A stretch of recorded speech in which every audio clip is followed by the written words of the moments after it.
Movie की शुरुआत में हम क्लाइव, पॉल और हॉर्वे को देखते हैं जो अपने ट्रक पर अफ्रीका के रेगिस्तान में रिसर्च के लिए आए होते हैं। तीनों व्यक्ति एक ऐसी कंपनी के लिए काम करते हैं जो कि रेगिस्तान में डायमंड ढूंढ कर निकालती है। इस जगह पर दूर दूर तक कोई सुविधा नहीं होती, जिसके कारण यहाँ डायमंड निकालना और सरवाइव करना नामुमकिन होता है। तीनों अपने ट्रक में बैठे कहीं जा रहे होते हैं, तभी बीच रास्ते में अचानक उन्हें एक बड़ा पत्थर जैसा कुछ दिखाई देता है। उनमें से एक व्यक्ति उस पत्थर को तोड़कर उनमें से छेद करता है, ये चेक करने के लिए कि उसमें क्या है। तभी अचानक उनमें से अनजान सी चीज उस व्यक्ति पर हमला कर देती है और देखते ही देखते वो तीनों व्यक्तियों की जान ले लेती है। इसके बाद हम एक वैज्ञानिक व्यक्ति जैक को देखते हैं जो कि ब्रिटिश कोलंबिया की लैब में काम कर रहा होता है। अचानक सिस्टम में गड़बड़ हो जाती है और टेम्परेचर -100 तक पहुंच जाता है। जैक अपनी कोडिंग स्किल्स के द्वारा उन लोगों की जान बचा लेता है। इसके बाद इस लैब का ऑनर जैक को कुछ लोगों की जान बचाने के लिए एक नए मिशन पर भेजता है। अगले सीन में हम जैक को अफ्रीका में उसी रेगिस्तान में देखते हैं जहां उस टीम पर हमला हुआ था।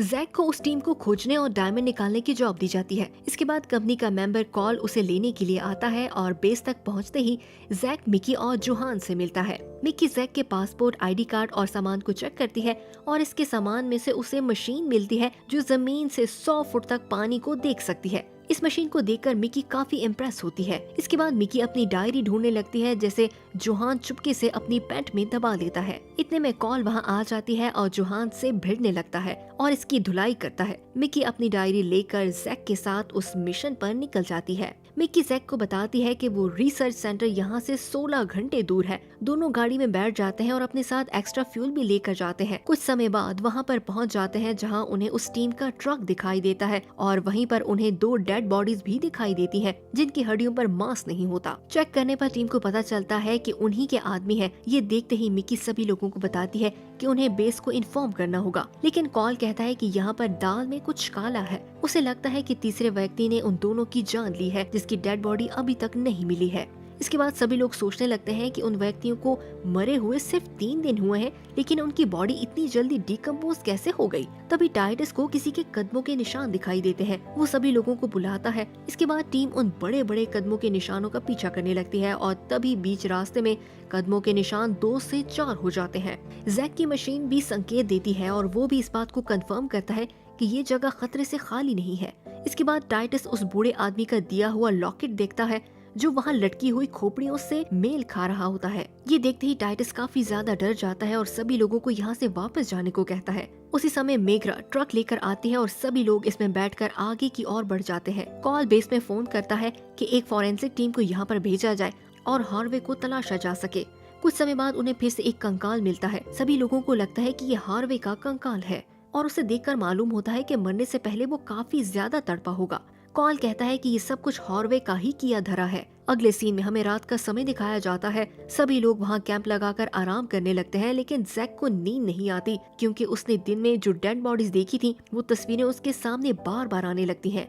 वो कैंप से थोड़ा दूर जाकर रेत पर स्केटिंग करने लगता है। इसके बाद जैक की मशीन की आवाज सुनकर मिकी भी वहाँ आ जाती है और दोनों आपस में बातें करने लगते हैं और एक दूसरे के साथ काफी अटैच हो जाते हैं। जैक मन ही मन में मिकी को पसंद करने लगता है। मशीन के स्कैन के अनुसार वो क्रीचर कहीं आसपास ही होता है, लेकिन वो दोनों इस पर ध्यान नहीं देते। इसके बाद मिकी वापस कैंप में चली आती है, लेकिन जैक वहीं पर बैठा रहता है। तभी अचानक उसकी मशीन पर बहुत हाई रीडिंग्स देखने को मिलती है।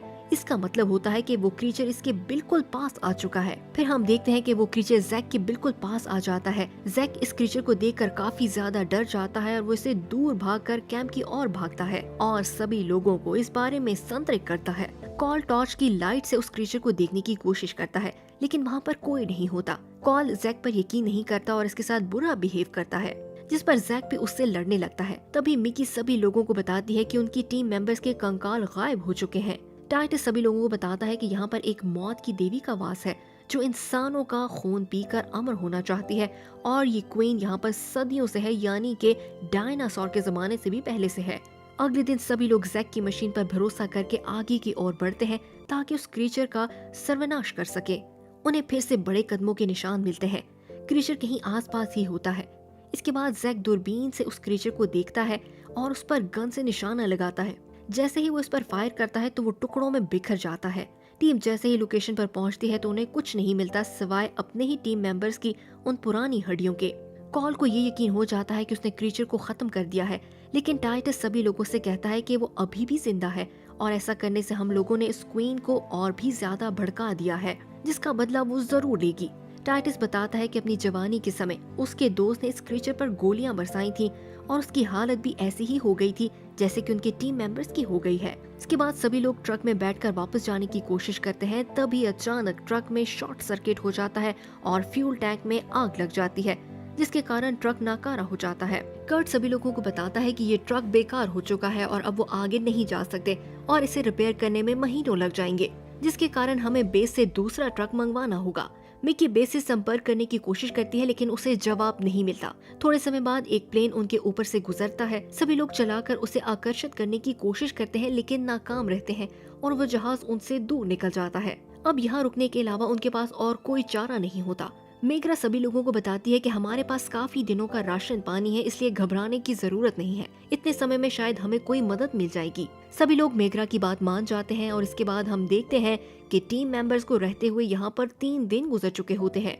अगले सीन में हम देखते हैं कि कर्ट रात के पहरेदारी करने के बाद टाइटस को जगाने के लिए आता है। टाइटस पहरेदारी करने लगता है और कर्ट खुले में ही स्लीपिंग बैग पहनकर सो जाता है। तभी अचानक टाइटस को एक आवाज सुनाई देती है। जैसे ही वो कर्ट की ओर बढ़ता है और इसे पलटकर देखता है तो क्रीचर ने इस पर हमला कर रखा होता है और इसके चेहरे को आहिस्ता आहिस्ता चबाने लगता है और इसका पूरा शरीर उस क्रीचर के द्वारा इन्फेक्टेड हो जाता है और कर्ट को कंगाल दिखने लगता है। ये देखते ही टाइटस सभी लोगों को बुलाता है। कॉल इस क्रीचर को शूट करता है लेकिन तभी अचानक टाइटस का हाथ भी इन्फेक्टेड हो जाता है और वे क्रीचर दीमक की तरह टीम मेंबर्स की ओर बढ़ने लगता है।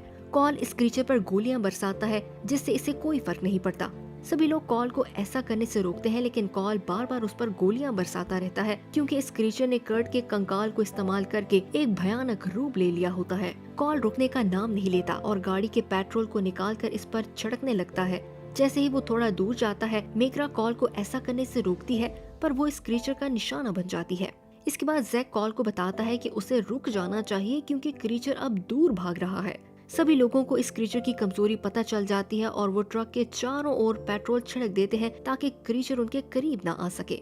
अगले दिन जैक, कॉल और मिकी बेस की ओर पैदल बढ़ने लगते हैं क्योंकि सभी लोग मारे जाते हैं। आगे बढ़ते बढ़ते रात हो जाती है और तीनों एक पेड़ के सहारे बैठकर अपने आसपास पेट्रोल का घेराव बनाकर बैठ जाते हैं। तभी अचानक वो क्रीचर भयानक से रूप में उनके सामने आता है। इस बार इस क्रीचर ने मेग्रा का चेहरा पहन रखा होता है जिसे देखकर सभी लोग काफी ज्यादा डिस्टर्ब हो जाते हैं। वो क्रीचर पेट्रोल की रेखा को पार नहीं कर पाता। सुबह होते ही उनका रेडियो बजने लगता है और सिग्नल वापस आ जाते हैं और वो फौरन बेस से हेल्प मांगते हैं और इसके बाद आगे की ओर बढ़ने लगते हैं। रास्ते में उन्हें वही बड़ा सारा गोल पत्थर दिखने लगता है जो मूवी के शुरुआत में दिखाया गया था। सभी लोग इसके अंदर एंटर हो जाते हैं जहाँ पर उन्हें कुछ अजीब सा पिदारत मिलता है। जैक सभी लोगों को बताता है कि ये क्रीचर वास्तव में चींटियों की प्रजाति थी जो अपग्रेड होकर एक भयानक क्रीचर बन चुकी है। कुछ समय बाद बेस से जुहान वहाँ आ जाता है और बाकी लोगों के कंकाल देखकर उसे लगता है कि टीम मेंबर्स ने डायमंड की लालच में अपने ही लोगों को मार दिया है। जुहान उनकी बातों पर यकीन नहीं करता और उन्हें हथकड़ियां लगाकर ट्रक के पीछे बिठाकर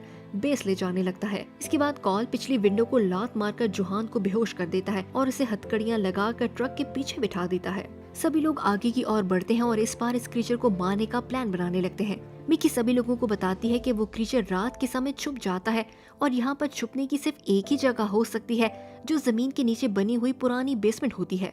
इसके बाद सभी लोग इस पुरानी बेसमेंट में एंटर हो जाते हैं जिसकी खबर उस क्रीचर को हो जाती है और वो कॉल पर हमला करता है जिससे कॉल के ऊपर एक पिलर गिर जाता है और वो घायल हो जाता है। वो क्रीचर कॉल की जान लेने ही वाला होता है कि जैक फायर करके उसका ध्यान अपनी ओर खींच लेता है। इसके बाद वो क्रीचर उसका पीछा करने लगता है। जैक चालाकी से उस क्रीचर को एक गड्ढे में गिराने में सफल हो जाता है और मिकी जोहान को सहारा देकर खड़ा करती है। जान बचाने पर जोहान जैक को थैंक्स बोलता है। तभी अचानक वो क्रीचर गड्ढे से निकलकर जोहान की टांग पकड़ लेता है और उसे अपनी ओर खींचने लगता है। जैक और मिकी जोहान को वापस ऊपर खींचने की कोशिश करते हैं लेकिन वो क्रीचर काफी ज्यादा स्ट्रॉन्ग होता है।